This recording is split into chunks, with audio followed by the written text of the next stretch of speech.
So, good evening, everyone.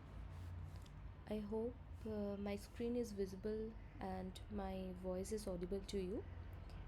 So, welcome all to the week 3 tutorial class of experimental biotechnology. So, I am Ananya Chatterjee. I am a PhD student in Indian Institute of Science, Bangalore, and I am the teaching assistant of the course Experimental Biotechnology this year. The course instructor is Professor Bishal Trivedi, who is a professor at Department of Bioscience and Bioengineering, IIT Guwahati. So in today's class, I'll be starting with the week 3 contents, which has been uploaded in the NPTEL portal. So where professor is discussing electrophoresis right now. So at first, I'll be just quickly go through the week 1 assignments which you have already submitted, and the answers are also available in your submission tab. So we'll go through those question and answers with you.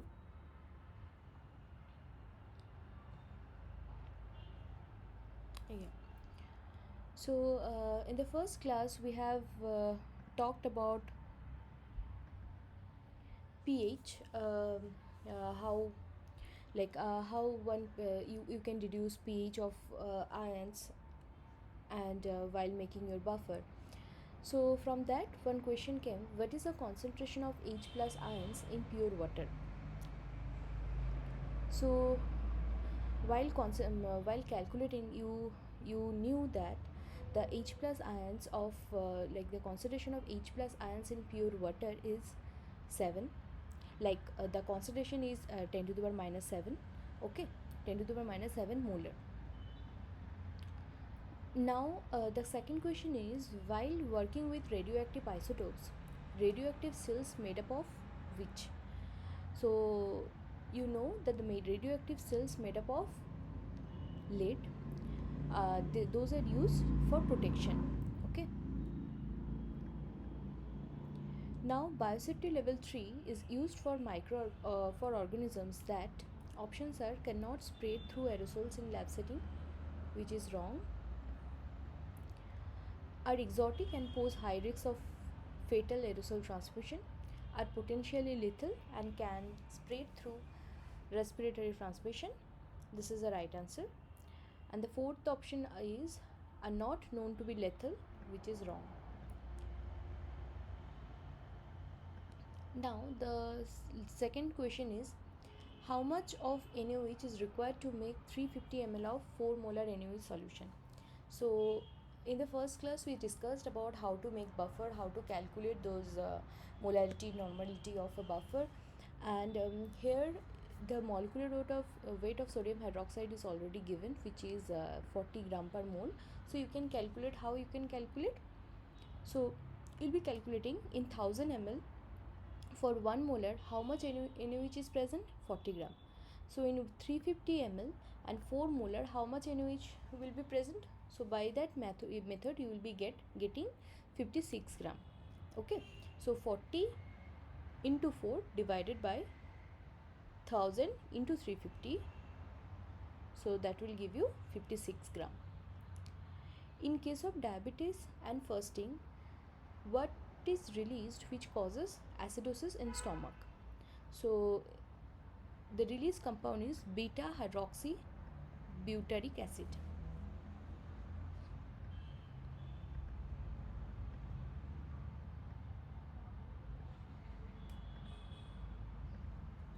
Beta hydroxy butyric acid. Okay, in the reaction given below, identify the conjugate acid.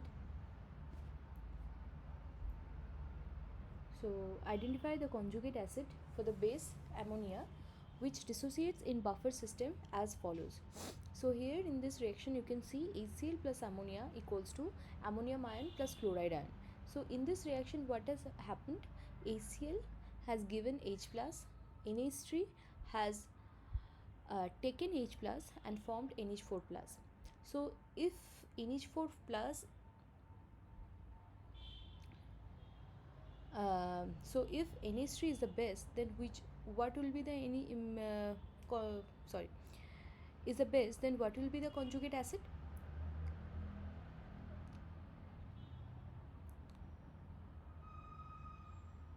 So in the reaction given below, identify the conjugate acid for the base NH3 which dissociates in buffer system.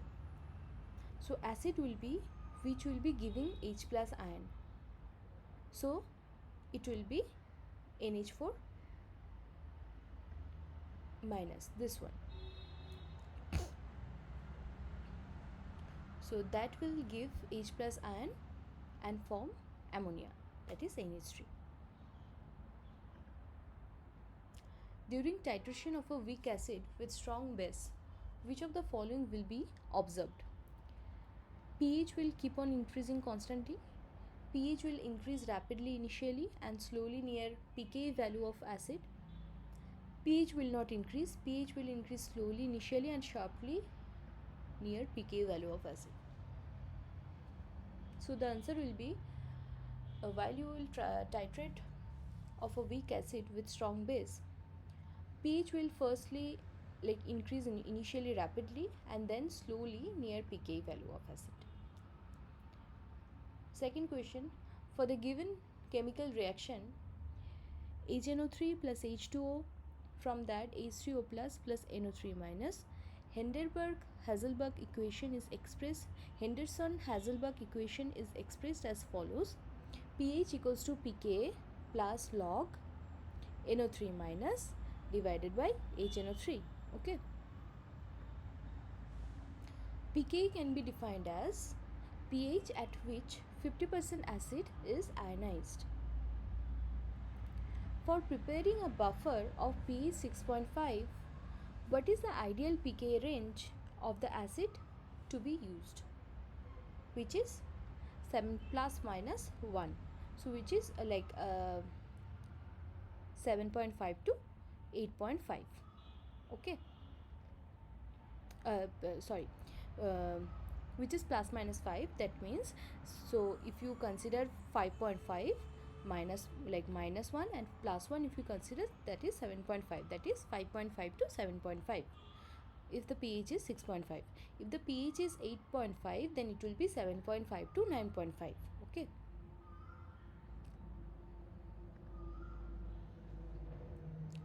While preparing fresh phosphate buffer of pH 7.4, accidentally the pH overshot to 7.8.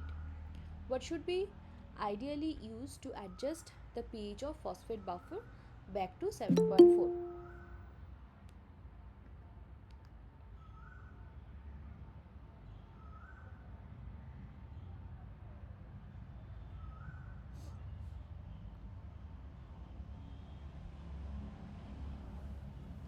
So while preparing fresh phosphate buffer of pH 7.4, accidentally the pH became 7.8. Then what should you add ideally to adjust the pH of phosphate buffer back to 7.4? So it should be 1 normal H3PO4. Okay. So for adjusting pH of phosphate buffer, you have to use H3PO4. What is a material safety data sheet? So it is a catalog of information about the potential hazard of the material provided by the manufacturer. Okay. What is the pH of solution containing 0.00001 molar OH minus ion concentration? So it is how much? 1, 2, 3, 4, 5, 10 to the power minus 5 molar. So it should be 14 minus 5, that is 1, 2, 3, 4, yeah, that is 7. Yeah, sorry, 9. 14 minus 5, that is 9. Okay.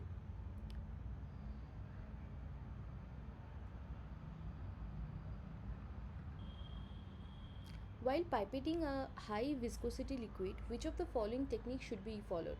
So you should cut the pipette tip a little bit, and then you have to measure the thing.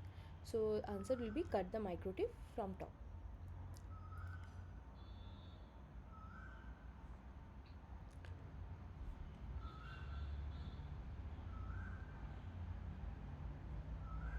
The dissociation of phosphoric acid is shown below along with the respective pK values.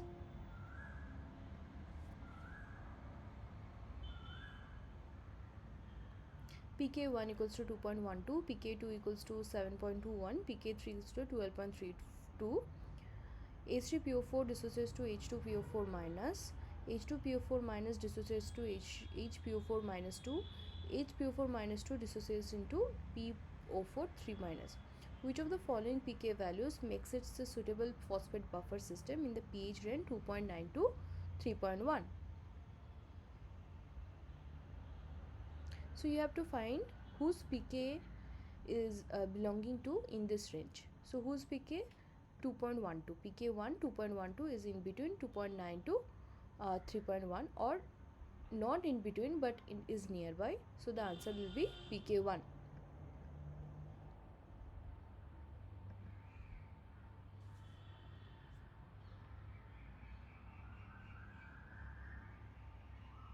If you have any doubt, just tell me. So now I will be starting week 2. Yeah, now I'll be starting week 2 assignments. So in the formula, F equals to 6 pi eta RV. Eta stands for what? Eta stands for viscosity. An inert polymeric support is absent in which of the following type of electrophoresis? We know that in the case of moving boundary electrophoresis, an inert polymeric support is absent. What is the role of APS in SDS page electrophoresis? Options are: it is the initiator of acrylamide polymerization, it is used as denaturing agent, it catalyzes acrylamide polymerization, it is a monomeric unit used for preparing gel. So answer will be it is an initiator of acrylamide polymerization. What is the role of bisacrylamide in SDS page gel electrophoresis? So it acts as a cross-linker. Okay, so we use acrylamide and we use bisacrylamide. Bisacrylamide uses cross-linker between acrylamide. Pore size of the vertical gel electrophoresis can be changed by varying the concentration of what? The polymer, that is acrylamide. Which of the following is used for providing negative charge to the protein of electrophoresis? So which so we discussed in the previous class which is sodium dodecyl sulfate or SDS.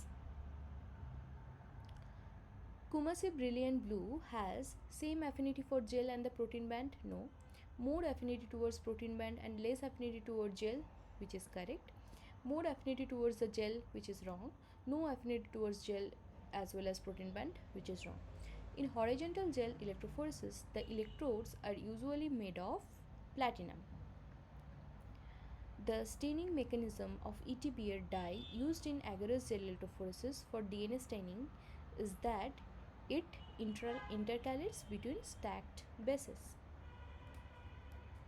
What percentage of acrylamide should be used for resolving a protein with molecular weight 5.5 keta? So 5.5 keta is very small protein. So for that you have to use very very lesser pore size. So you have to increase the concentration of acrylamide. So the highest concentration is 20%. So you have to use 20%. Which of the following can be used for studying protein-protein interaction? Protein-protein interaction can be studied by native page because you are not denaturing protein-protein interaction in that case. What type of page is used for studying the fold states of a protein? Gradient urea page. You can study the fold states of protein. Which of the following is true for 2D gel electrophoresis? The samples are first separated on basis of isoelectric points and then separated on the basis of molecular weight, which is correct. You were given a sample with complex mixture of proteins with negative and positively charged proteins. Which electrophoresis technique will you use to separate the protein for further analysis? You will be using horizontal page. Which buffer is commonly used?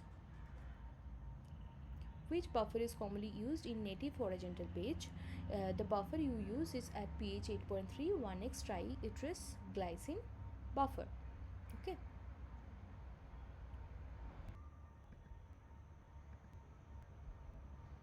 Okay. Then we'll be starting with today's discussion.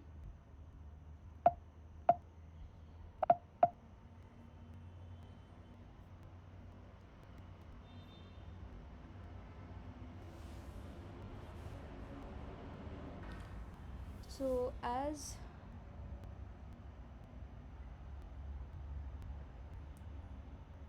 okay, so we'll be starting with today's discussion. I'll be discussing whatever professor has taught in week 3 lectures.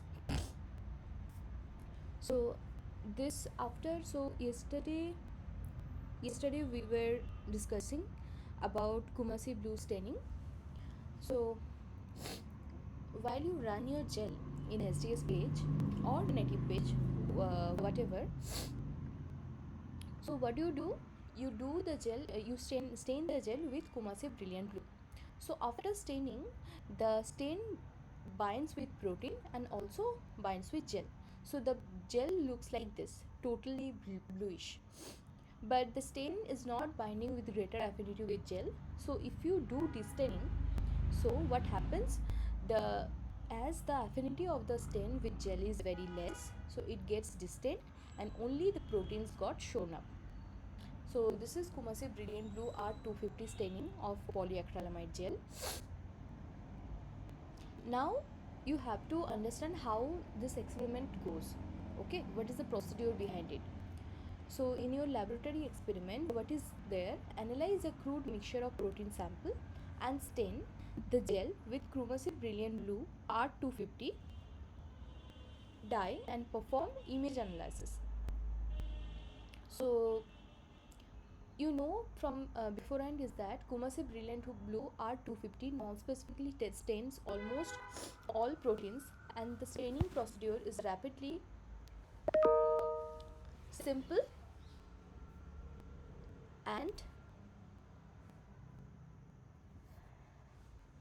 inexpensive. So the detection limit of the stain is 0.3 to 1 mg per protein band. So what kind of materials do you need?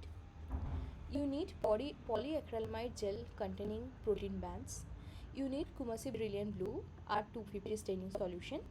You need destaining solution, which is 15% volume by volume methanol, acetic acid in triple distilled water. You need plastic or glass container with lid and one platform shaker. Now the procedure is: remove polyacrylamide gel from the electrophoresis unit and place in plastic container with 10 volumes of Kumasi Brilliant Blue staining solution. So you have to remove your gel from the electrophoresis unit, and in a plastic container or glass container, whatever, you have to put your gel, and that container should have some Kumasi Brilliant Blue solution, approximately 10 volumes. Then you have to agitate slowly on a platform shaker for 30 to 60 minutes. Discard staining solution and wash the gel with triple distilled water. Then you have to discard the staining solution and wash it with water. After that, you have to add 5 to 10 gel volumes of distaining solution. Okay. Then also you have to agitate slowly on a platform shaker for 30 to 60 minutes. Then if the color of the distilling solution is intense blue, so what will happen in this at first, distilling solution is colorless. So you are pouring into the colored gel. So what will happen? The distilling solution will distain the gel, which is non-specifically where non-specifically Kumasi blue has been bound. So while doing so, the distilling solution will gradually become bluish. So it will become intense blue. So you have to replace it with new distilling solution. So what you will get, a typical gel picture during Kumasi Brilliant Blue R250 staining, and this staining is given. Okay. So here you will see whole gel will appear blue or black, but the dye will be removed from the background and give discrete appearance of the protein bands after distilling. Image acquisition, how you will acquire your image. So image acquisition will be happening. So in a typical gel documentation has multiple steps: electrophoresis separation and suitable staining of the protein band within the gel. After doing so, preview the gel bands and optimize parameters such as camera focus, brightness, capture time, magnification, gain, spatial resolution, contrast, gamma, etc. Once all parameters are optimized and shows a good quality image can be captured.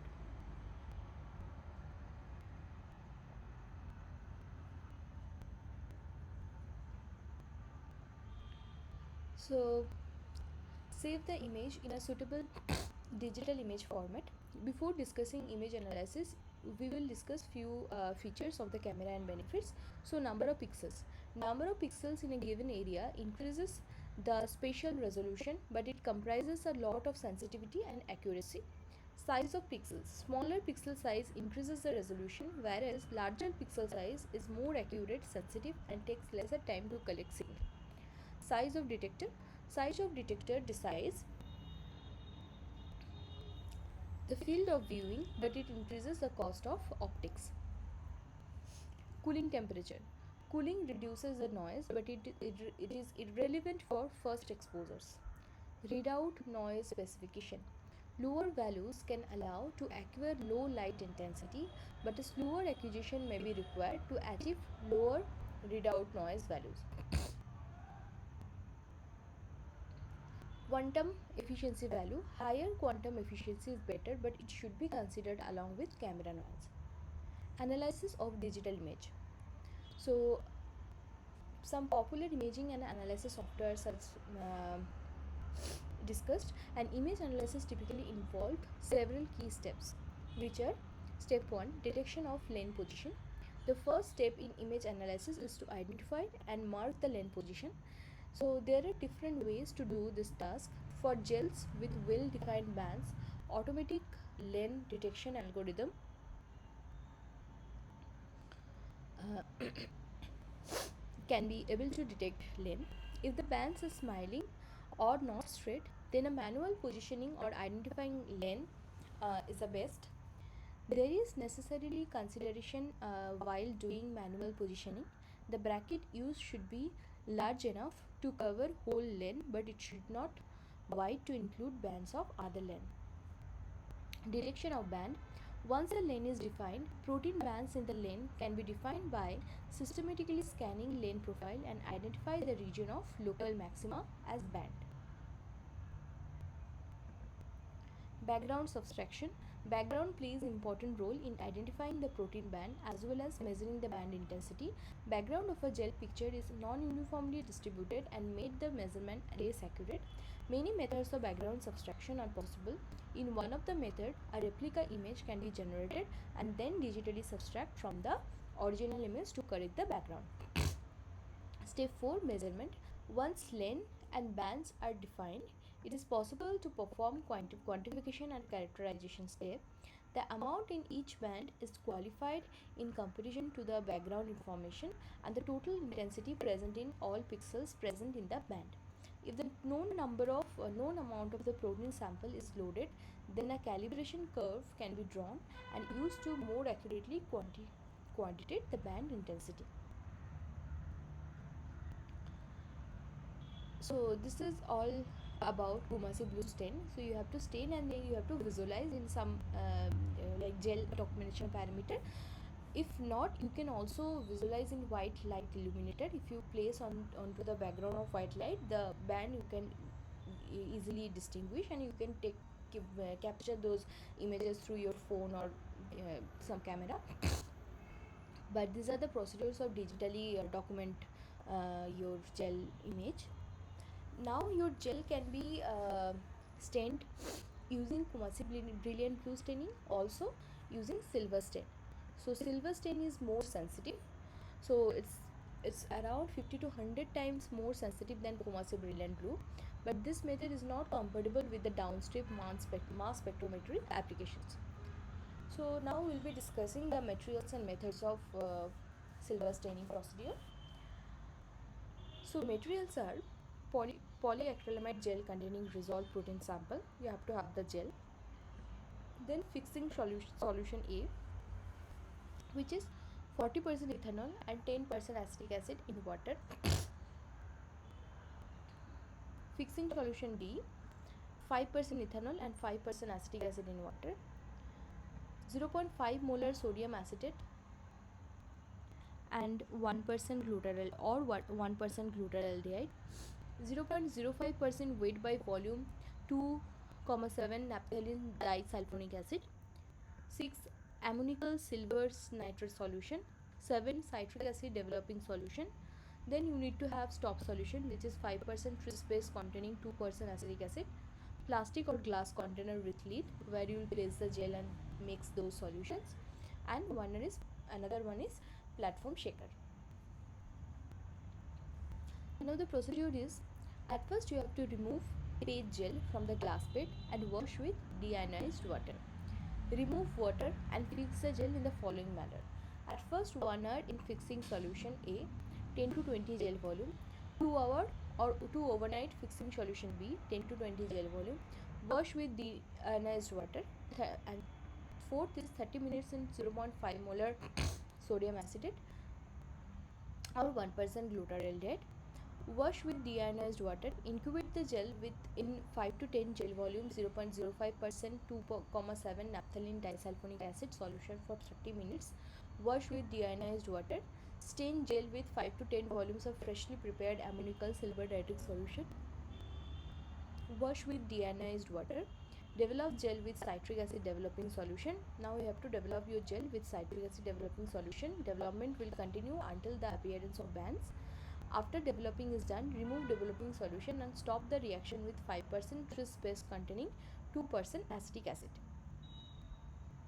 And wash the gel with deionized water. So a typical SDS page with colloidal silver stain is given. So this is stained with Kumasi brilliant blue and this is stained with silver stain. So you can see the protein bands more sensitively and sensitive way and more intense. So yeah, if your amount of protein is very less and you predict that you won't be able to see by Kumasi blue staining, then please go for silver staining. Okay. Now we'll be talking about Western blotting. So the Western blot is a popular technique to detect the specific protein of interest in the crude lysate or homogenate. It uses the separation of different proteins in the gel electrophoresis, preferably SGS page, and then the transfer of the protein onto a solid support such as nitrocellulose membrane or PVDF membrane. A primary antibody direct against protein of interest, and then a secondary antibody is used to detect primary antibody and gives either colored or chemiluminescent signal. So this is a Western blotting in a graphical uh, figure. So this is some salient steps in Western blotting. What happens, you have to have the run the gel first, and then you will transfer the gel into some membrane like nitrocellulose membrane or PVDF membrane. Sorry. So after that, after you transfer it, then you have to let the membrane bound with antibody. Then you will remove excess antibodies away. Then you will add secondary antibody. Those secondary antibody will bind to the primary antibody. Then you will add some substrates which will give you color in photographic. So you will visualize in photographic film shows band with desired protein. So materials: E. coli cells overexpressing GFP, protein standard markers, transfer buffer, transfer membrane, 0.45 micromolar, micrometer nitrocellulose membrane or PVDF membrane, plastic tray, spatula, blotting sheets, semi-dry electroblotting unit. You can use semi-dry or not semi-dry, and reagents for performing electrophoresis. Anti-GFP antibodies, anti-rabbit IgG, HRP, and developing reagents. So methods are Western blotting is the multi-step process to detect the protein of interest in the complex mixture. So at the step 1, you have to prepare your sample. Preparation of samples depend on the sample type. For tissue, for solid tissue such as tumor or whole liver or brain, it is first you have to mechanically break down the individual cells using blender, homogenizer or by sonication. Once individual cells are obtained, it will be processed as described. For cells, individual cells are incubated with a lysis buffer containing detergent along with protease and phosphatase inhibitor cocktail to protect the sample from degradation. Step 2. Electrophoresis of sample. Sample was resolved on SDS page as described previously. So you have to, after processing your sample, like differently for tissue and differently for cells, you have to, after preparing your sample, you have to load those samples in the electrophoresis system as per as we discussed previously. So then you have to start run your gel. Then step 3, transfer of protein gel on blotting membrane. Preparation of transfer membrane. Cut the membrane of the same size as gel. For nitrocellulose membrane, place the membrane in the transfer buffer and observe that the liquid has pricked the membrane and areas appeared as white spot needs special consideration. So uh, at first you have to, the protein gel you have to transfer into the membrane. You can use nitrocellulose membrane as well as you can use PVDF membrane. So for the nitrocellulose membrane, you have to place the membrane in the transfer buffer and observe that the liquid has like wet the membrane and areas appeared as white spots need special consideration. So then for PVDF membrane, what you will do, you will immerse the membrane into the 100% methanol for 15 minutes. Then you have to decant the methanol and submerge the membrane into the transfer buffer for additional 10 to 30 minutes. Next step is you have to assemble the transfer cassette. Remove the stacking gel from page and equilibrate the gel in transfer buffer. Place a pair of blotting sheet already saturated with transfer buffer on the anode plate. Usually the plate is black colored, so you have to all the blotting sheets and all you have to saturate with transfer buffer. Place the transfer membrane on the top of blotting sheets and remove tapped air. So you have to transfer the membrane on the top of blotting sheets and you have to remove the air bubble using like rolling test tube or glass rod, whatever. Then you have to place the page gel on the top of membrane and gently remove trapped air bubble by rolling test tube or glass rod. Place another blotting sheet already saturated with transfer buffer on the top and remove trapped air bubble by rolling test tube or glass rod. Finally, keep cathode plate, usually red colored, and tight the transfer cassette by 4 screws. The whole transfer assembly is given in this figure. So you have to, those filter papers, nitrocellulose membrane, gels, um, filter paper, you have to all pre-wet with transfer buffer. So how the arrangement will be, this is anode or positively charged, this is cathode negatively charged. The filter paper will be here, filter paper or the blotting paper. Above this you have to have the nitrocellulose membrane, okay. Then above this the gel will be there, and above the gel some filter paper or the blotting paper will be there. So and in between it will be tightened in between a cassette, okay. So an important point, if proteins are hydrophobic, use PVDF membrane in that case. So after that, this system you have to connect with the electrophoretics, you have to connect it with the power supply, and then after 1 or 2 hours the protein will be transferred into the membrane. So transfer protein from gel to membrane. Place the transfer cassette in the tank filled with transfer buffer.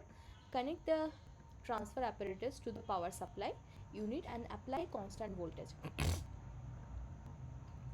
After transfer, disassembly the whole cassette and carefully remove transfer membrane and check the protein transfer by Pontius 10, and you can also directly proceed to primary antibody incubation.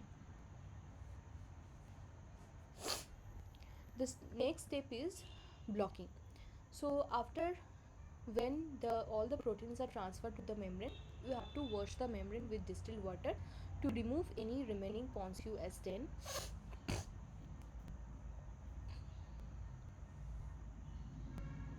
Put the membrane in blocking buffer containing 5% skim milk for detection of cytosolic protein, or 5% fat-free BSA for detection of phosphor protein for 30 minutes. Probing. In Western blotting, probing can be done in two ways. Two-step probing. In two-step probing scheme, membrane is first probed with the primary antibody to recognize the protein of interest. Generation of monoclonal or polyclonal antibodies discussed. Membrane is probed with the primary antibody with an appropriate dilution for 1 hour at room temperature. Membrane is washed with buffer containing non-anionic detergent, Triton X100, and reprobed with another antibody directed against primary antibody. The secondary antibody is coupled with an enzyme, either HRP or alkaline phosphatase, or a fluorescent dye. So washed membrane is incubated with the secondary antibody with an appropriate dilution for 1 hour at room temperature. Membrane is washed with buffer containing non-anionic detergent Triton X100 and developed. Use of two different antibodies increases sensitivity as well as given flexibility to plan multiple probing. One-step probing. In one-step probing, primary antibody contains enzyme or fluorescence labels for detection. One-step probing is not very common. So in that case, what will happen? In the primary antibody will bind with your protein, and this primary antibody will have fluorescent molecule which will fluorescent. Okay. Then step 6, blot development. There are multiple ways to develop the blot and detect the protein present on the membrane. A list of reagents to develop blots are given. Colorimetric detection. The different colorimetric reagents are given in the table. At first you have to wash the membrane with TBS to remove detergent. Place the membrane in the colorimetric reagent and protein bands appear in 10 to 30 minutes. Stop the reaction by washing in distilled water. Air dry the membrane and photograph for permanent record. Chemiluminescent detection. The different chemiluminescent reagents are given in the table after this slide. So transfer the membrane into the chemiluminescent reagent. Soak the membrane for 30 seconds to 55 minutes. Drain off the reagent and wrap the membrane into plastic wrap. Place it in film cassette and expose the membrane to film for a few seconds to several hours. So these are the reagents we were talking about. So for chromogenic HRB based reagents are 4-chloro-naphthalene DAB, TMB. Reaction oxidize product to form purple precipitate. What it do? TMB forms dark purple stain. DAB or nickel chloride forms dark brown precipitate. Alkaline phosphatage. The example of alkaline phosphatase is BCIP-NBT. BCIP hydrolyzes and produces indigo precipitate after oxidization with NBT. HRP based luminol H2O2, oxidized luminol gives off blue light. Alkaline phosphatase substitute 1,2-dioxidant phosphate, dephosphorated substrate gives off light. Now we'll be discussing electrophoresis part 2. If you have any doubt, you can write down. So in electrophoresis part 2, the complex biological samples are efficiently resolved in 2D gel electrophoresis. It involves a combination of charge and molecular weight to provide much greater separation in comparison to use of the individual property. The 2D electrophoresis is a combination of iso electrofocusing followed by SDS page in a perpendicular direction. The isoelectric point separates the sample based on their isoelectric page. It is indirectly related to the charge present on the protein, whereas SDS page separates the molecules based on sizes. It is indirectly related to the molecular weight. In general analysis of complex bacterial lysate, or tissue extract produces 1000 to 200 2500 well separated spots. With a sensitive detection tool and image analysis software, individuals can be identified and compared under different conditions. So what you'll have to do, you have protein extract, you will load in isoelectric focusing, so that will be separated based on their pi, and then you will that will be separated based on their molecular weight. So this is the overview of two-dimensional gel electrophoresis. Okay, so two round of separation. One is based on their pi, which is isoelectric point, and another one is based on their molecular weight. So how to analyze the complex of E. coli elizate in 2D gel electrophoresis? The materials you need: IPG, reagents for SDS page, reagents for silverstain, trypsin, maltitol. The complex process of 2D gel electrophoresis is given below. Tissue or cell were frozen in liquid and ground to fine powder.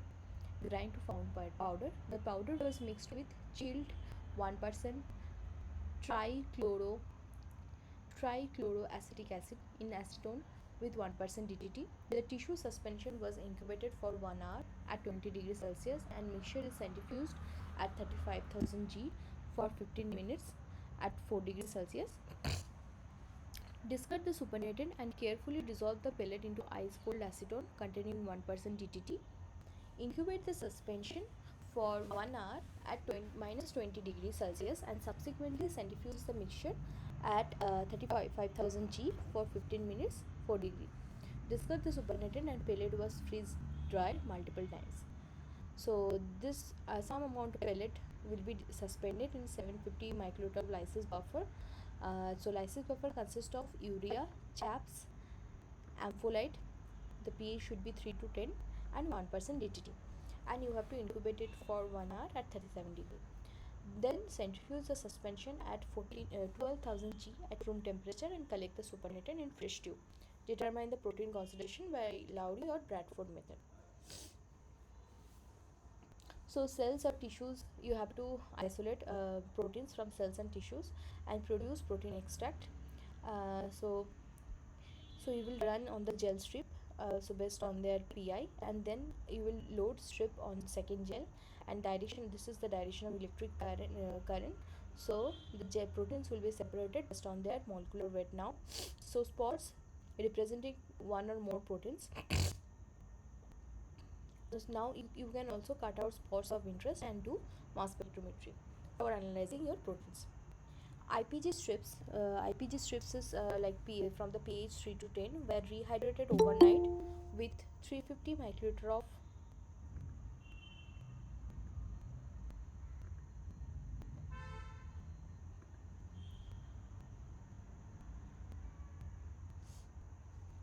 with 350 microliter of rehydration buffer, which is 8 molar urea, 2% chaps DTT, and 0.5% IPG buffer. IPG rehydrated strip loaded with 100 microgram proteins in a re-swelling tray at room temperature. The focus strips were equilibrated twice, and in equilibration with 50 millimolar tris acyl buffer containing 30% glycerol, 2% SDS, 6 molar urea, and 1% DTT. And second equilibration was performed or will be performed in a solution containing 4% iodoacetamide instead of DTT. Now isoelectric focusing was conducted at 20 degrees C with running conditions as follows. First hour at 500 volt, followed by 1000 volt for second hour, and finally 16 hours at 3000 volt. The IPG strips will be taken out from the apparatus, and second dimensional separation will be performed by SDS page in a vertical slab of acrylamide. Second dimension SDS page electrophoresis. The protocol to perform SDS page is already discussed, and we will be staining with silver stain or Kumasi brilliant blue staining. So now we'll be discussing horizontal gel electrophoresis. So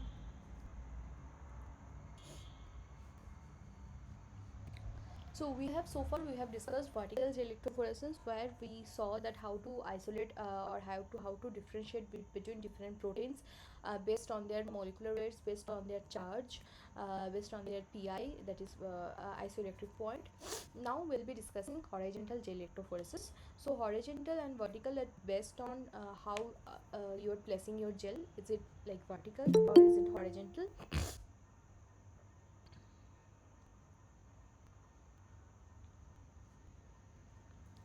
So in the case of horizontal gel electrophoresis, the electrophoresis in this gel system is performed in a continuous fashion with both electrodes and gel cassette submerged within the buffer. The the diagram of a vertical gel electrophoresis already given. The electrophoresis chamber has two platinum electrodes placed on the both ends and are connected by the external power supply from a power pack.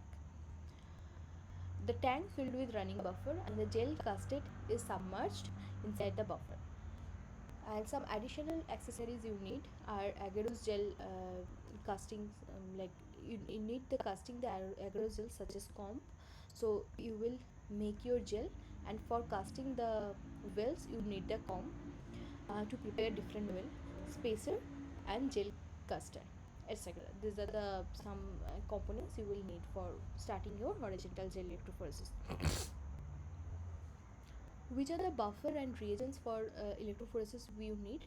The purpose of each reagents used in horizontal gel electrophoresis are agarose, ETBr, sucrose, trisacyl, bromophenol blue. Agarose, polymeric sugar used to prepare horizontal gel for DNA analysis. ETBr, for staining of the agarose gel to visualize the DNA. Sucrose, for preparation of loading dye for horizontal gel. Trisacyl, the component of running buffer. Bromophenol blue, tracking dye to monitor the progress of electrophoresis. Casting of the agarose gel. Different steps to cast the agarose gel for horizontal gel electrophoresis are given. The agarose powder is dissolved in a buffer TAE or TBE and heated to melt the agarose. Hot agarose is poured into the gel cassette and allowed it to sit. A comb can be inserted into the hot agarose to cast the well for loading the sample. In few cases, we can add ethylium bromide within the gel so that it stains the DNA while electrophoresis. So agarose, you have to melt the agarose. You will add ETBr with it, and then you will pour into the gel caster, and you will place the comb. After that, your agarose gel will be prepared. While it will get cooled down, the agarose will get solidified. Now you have to run. The gel cassette is placed in the electrophoresis tank, submerged completely, and DNA loaded into the well with the help of pipette man and run with a constant voltage. So DNA runs from negative to positive direction, and ethylium bromide present in the gel stains the DNA. Then you have to observe the agarose gel in a UV chamber, shows the DNA stained with ETBr. Okay. So here you can see that the DNA has run, and as ETBr is there in the agarose gel, it is stained, and you can see in the UV chamber.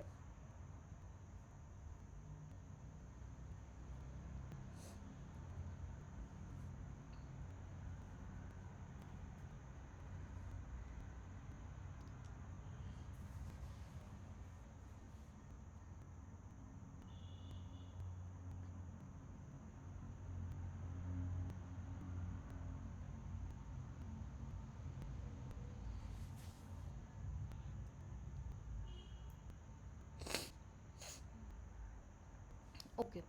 So now we'll be discussing laboratory experiments related to horizontal agarose gel electrophoresis. Horizontal gel electrophoresis is used to answer several biological, molecular biology, and cell biology questions. Here in today's lecture, we'll discuss few selected examples of experimental approaches of horizontal gel electrophoresis. Analyze a given DNA sample and determine the molecular weight using horizontal gel electrophoresis. Background information: the size of a DNA can be determined by comparing the size of known DNA molecules. The DNA of known sizes are resolved on 0.8% agarose along with the unknown sample. Calculation of molecular weight of the unknown DNA sample in a 5-step process. Resolve the DNA. At first, you have to run the DNA and resolve on a agarose gel.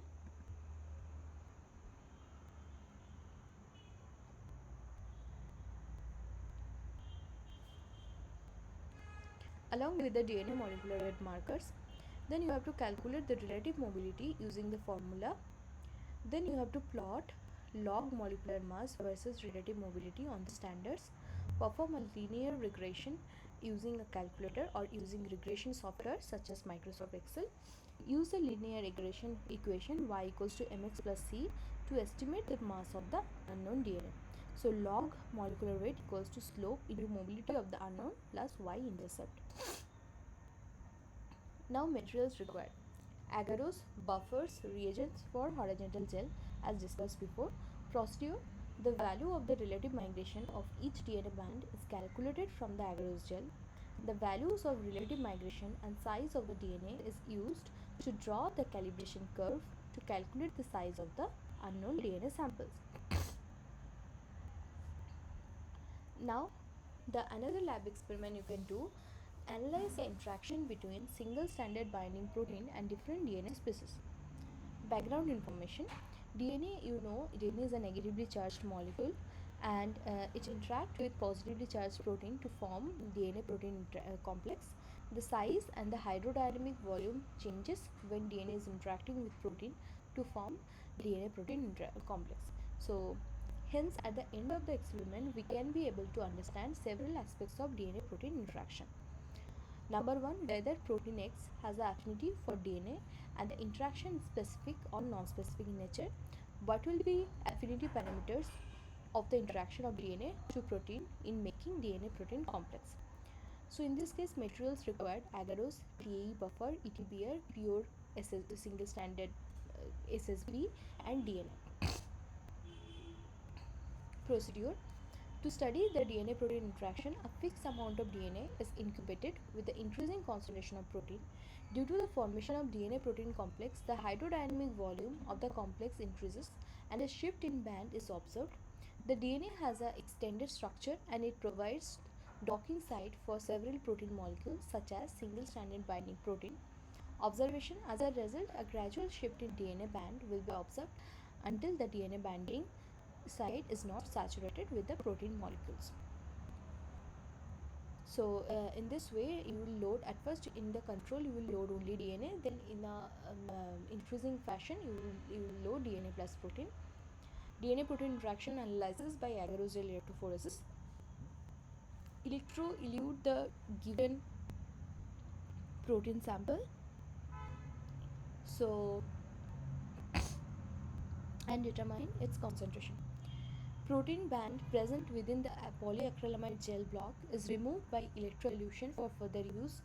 During electrophoresis, the protein band migrates and ultimately comes out of the gel block. Due to dialysis bag, salt and other small molecules contaminate moves out of the dialysis bag, but protein remains trapped within the dialysis bag. Protein can be recovered from the dialysis bag for further use in downstream process.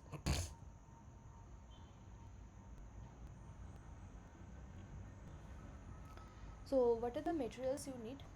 Agarose, dialysis, horizontal tank buffer, dialysis clips. Procedure: in this process, a gel band is cut from the SDS page and placed in a dialysis bag, sealed from the both ends. The dialysis bag is chosen so that the molecular weight cutoff of the dialysis membrane should be lower than of protein of interest. The dialysis bag is placed in the horizontal gel apparatus with buffer and electrophoresis performed with a constant voltage. After running the protein isolated from the excise slice gives protein band into SDS page.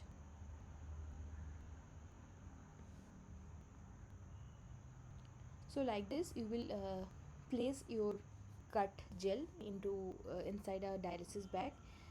You will dialyze it and the electrophoresis will be happening. So here is protein, this is salt, so protein, and this is gel slice. So electroelution using horizontal gel electrophoresis apparatus. So you can also resolve mRNA isolated from the liver on the denaturing agarose gel electrophoresis. So how to resolve mRNA?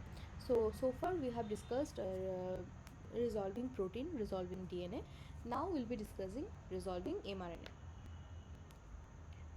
So the protocol for RNA gel is similar to the DNA gel discussed in the previous lecture, except the RNA gels are performed under denaturing conditions. RNA sample and the agarose gel contains formaldehyde to denature the secondary structure present in the RNA and prevent the reformation of double stranded region in the RNA structure. Presence of secondary structure in RNA allows the faster migration of RNA on agarose gel. As a result, it gives less time for the molecule to interact with the agarose gel and consequently less resolution within the different RNA species. Destruction of secondary structures in the RNA structure minimizes this effects and allows better separation on agarose gel. Materials you need: agarose molecular biology grade 10x MOPS buffer, composition 0.4 molar, 3 morpholino, uh, propane sulfonic acid pH 7.0, 0.1 molar sodium acetate, 10 millimolar ADT pH 8. MOPS buffer can be stored up to 3 months at 4 degree. For preparing 1x MOPS buffer, it can be diluted with RNase free water. 37% formaldehyde, pH should be greater than 4. RNA molecular weight ladder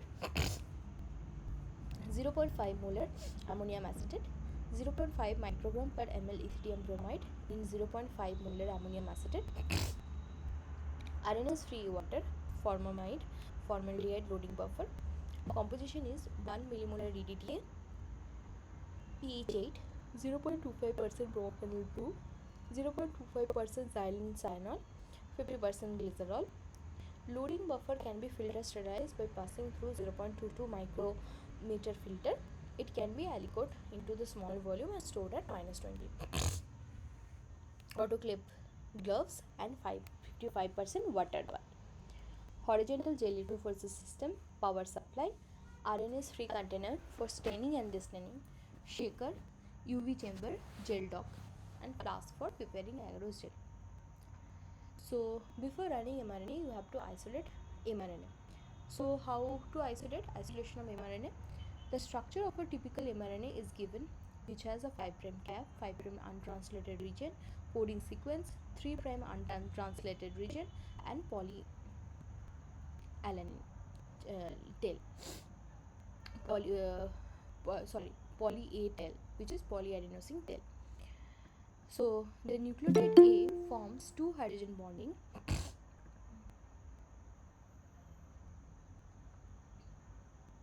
The nucleotide A forms two hydrogen bonding with nucleotide T, and this pairing is very specific.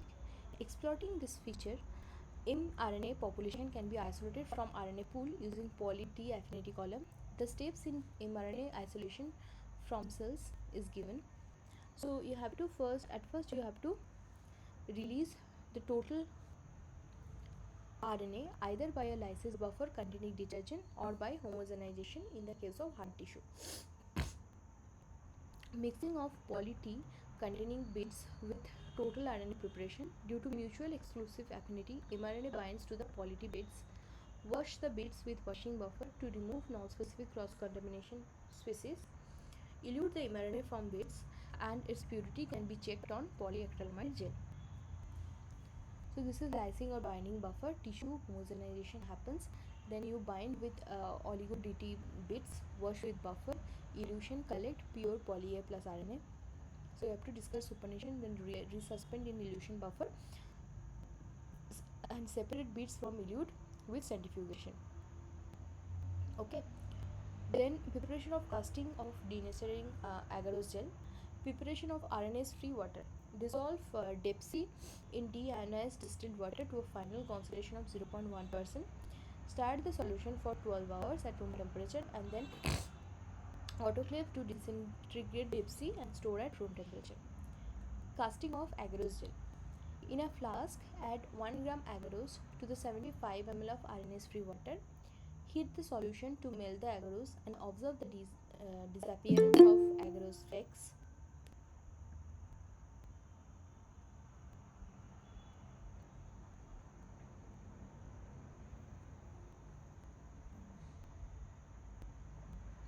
Allow the solution to cool down up to 50 degrees Celsius. Inside the fuming fluid, add 10 ml 10x MOPS buffer and 18 ml 30% 37% formaldehyde. Set up the casting tray with comb and pour the gel in fuming hood. Caution: formaldehyde is very toxic and can be easily absorbed through skin. Wear gloves and mask.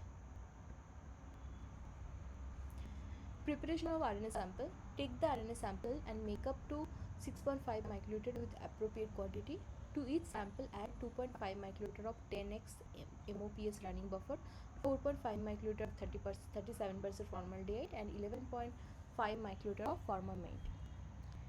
Mix by vortexing and briefly spin to collect the sample at the bottom.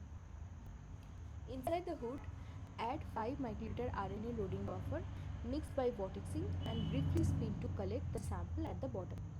Loading of the RNA sample.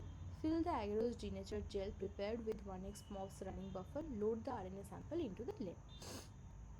You have to, using the micro pipette, you have to load those samples in the wells. Running the denaturing agarose gel, place the lid onto the buffer chamber and perform electrophoresis at 5 volt per centimeter until the dye front reaches the 2/3 length of the gel. Then you have to stain the agarose gel. In an RNA-free container, agarose gel is dipped into the 0.5 molar ammonium acetate for 40 minutes at room temperature. Drain off the solution and dip the block in the 0.5 molar ammonium acetate containing 0.5 microgram per ml ethidium bromide.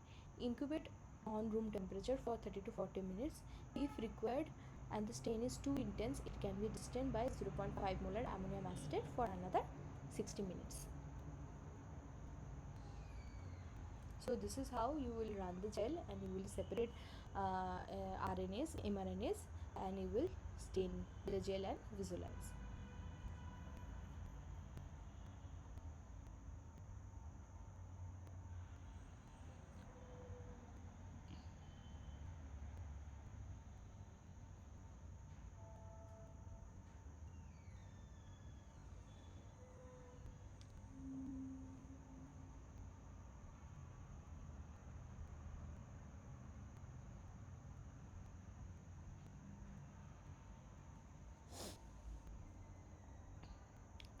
In southern blotting, so now the next lab experiment will be discussing how to detect one gene in the human genome using southern blotting. So in southern blotting, the genomic DNA is digested with the EcoR1 or BAMH1, and the DNA fragments are resolved on the agarose gel.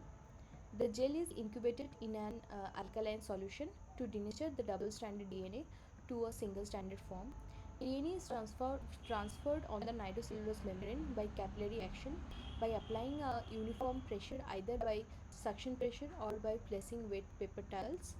The membrane is incubated with non-specific DNA such as sonicated calf thymus genomic DNA to block the binding sites on the membrane. A single-stranded radioactive probe is added to the membrane and allowed to bind. Membrane is washed and the blot is developed by rotoradiography. The DNA fragment complementary to the probe sequence binds the radioactive probe and give positive signal. So in southern blotting, we can detect the presence of our desired DNA fragments. So as at first you have to apply DNA on the gel. You will do electrophoresis. The DNA fragments will migrate from negative to positive. Then what we'll do, so in this southern blotting, this is salt solution blots DNA on the filter by capillary action. This is paper towel, the gel, and the salt solution, and this is nitrocellulose membrane, and in this is the sponge. So DNA transfer will happen from the gel to filter, then hybridize the filter with unique nucleic acid probe. Filter in sealing meal bag. So then remove unbound probe and then study using autoradiogram. So what happens, this probe will hybridize to complementary DNA sequence. Okay, and this is how the principle is similar as like same as western blotting, because it also like binds with this complementary sequence, and then you can the specific DNA bands you will be able to visualize by this probing methods. Okay.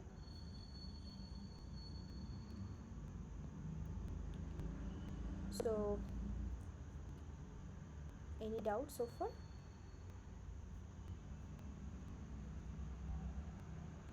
Now, materials and instruments. The methodology is, at first you have to do restriction digestion of genomic DNA, isolate the high wet molecular weight genomic DNA from the cells, digest 10 to 20 microgram of the genomic DNA with EcoR1 overnight in the presence of appropriate buffer. Take out small aliquot from the restriction digestion reaction and check on 0.8% agarose gel. Appearance of smear will visible with visible bands indicate complete digestion of genomic DNA and the suitability of the sample for sudden blotting. Separation of DNA on agarose gel. Agarose gel electrophoresis is a standard gel to resolve the DNA and is discussed detailed.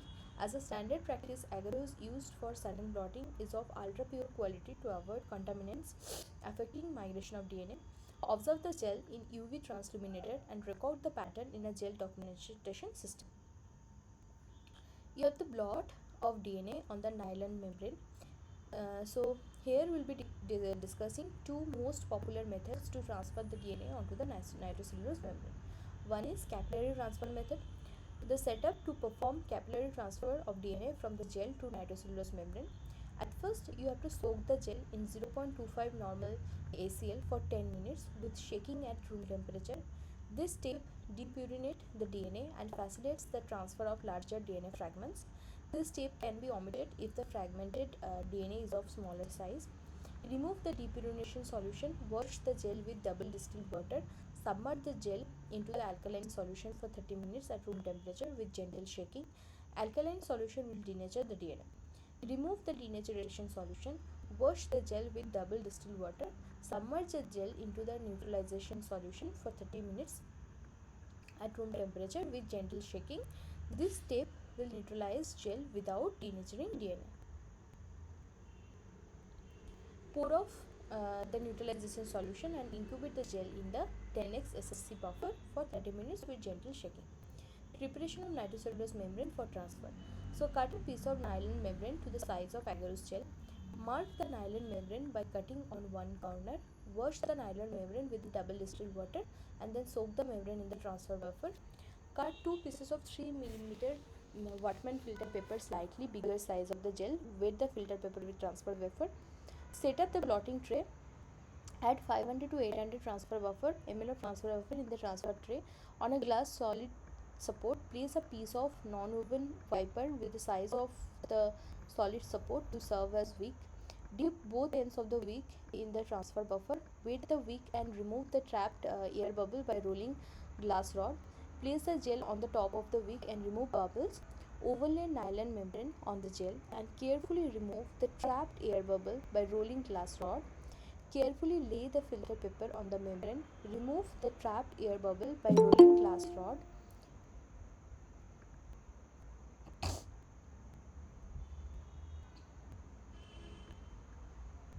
Carefully lay the filter paper on the membrane. Remove the trapped air bubble by rolling glass rod and cover the whole setup with sun wrap to avoid loss of untargeted loss of water.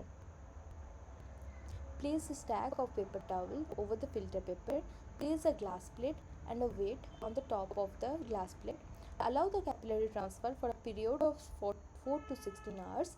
During this period, if filter paper gets wet, change the filter to maintain the capillary action. Do not allow the setup to dry out. Remove the paper towel stack, remove the membrane and rinse with 2x SSC buffer.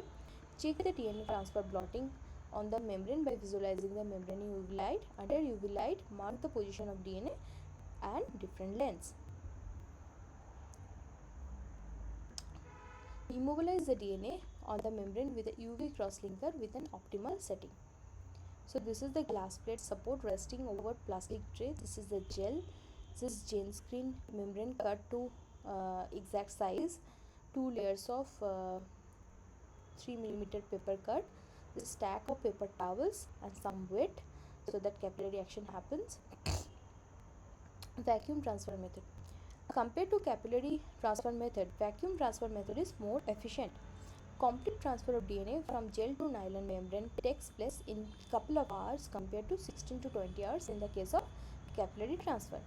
Setup of the vacuum blot to transfer the DNA from gel to membrane. is given. So at first you have to treat the gel as far as the capillary methods. Then you have to cut the nylon membrane and the silicone mask with an opening smaller than the size of the gel. Place a wet 3 mm Wattman filter paper on the metal grid.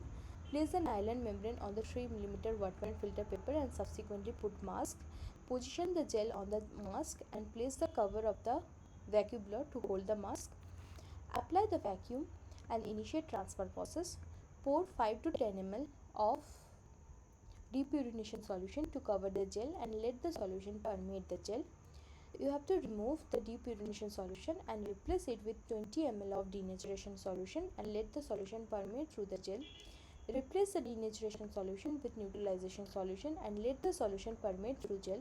Replace the neutralization solution with 10x SSC buffer and let the solution permeate through the gel for 30 to 40 minutes. Remove excess buffer and turn off the vacuum. Remove the gel and check the transfer under UV, and you can store the wrapped membrane at room temperature.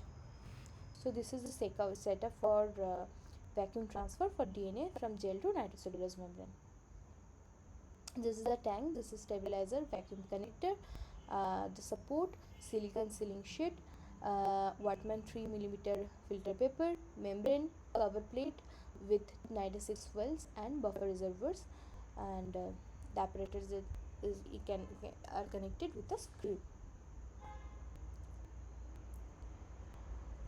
Now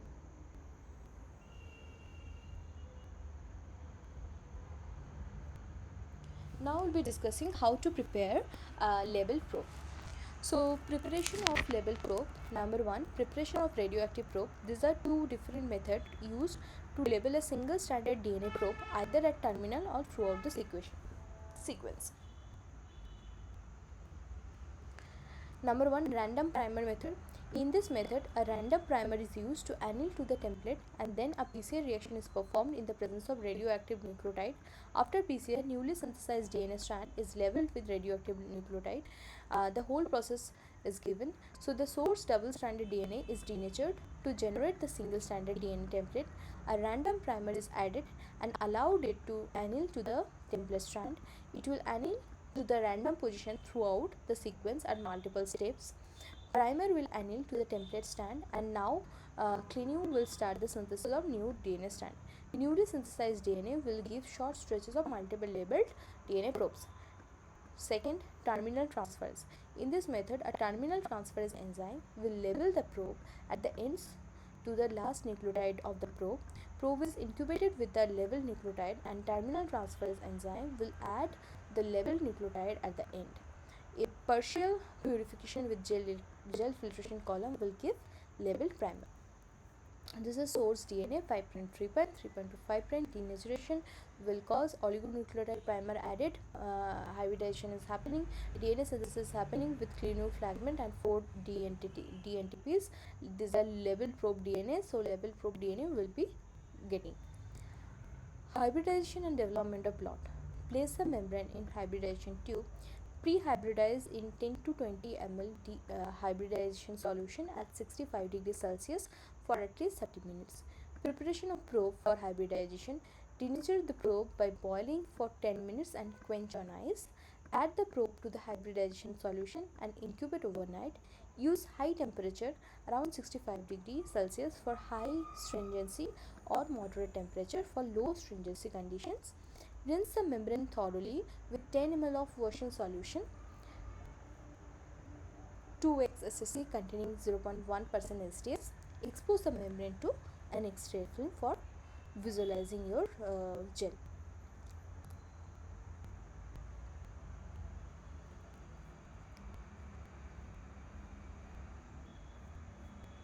So far, if you have any doubt, please let me know.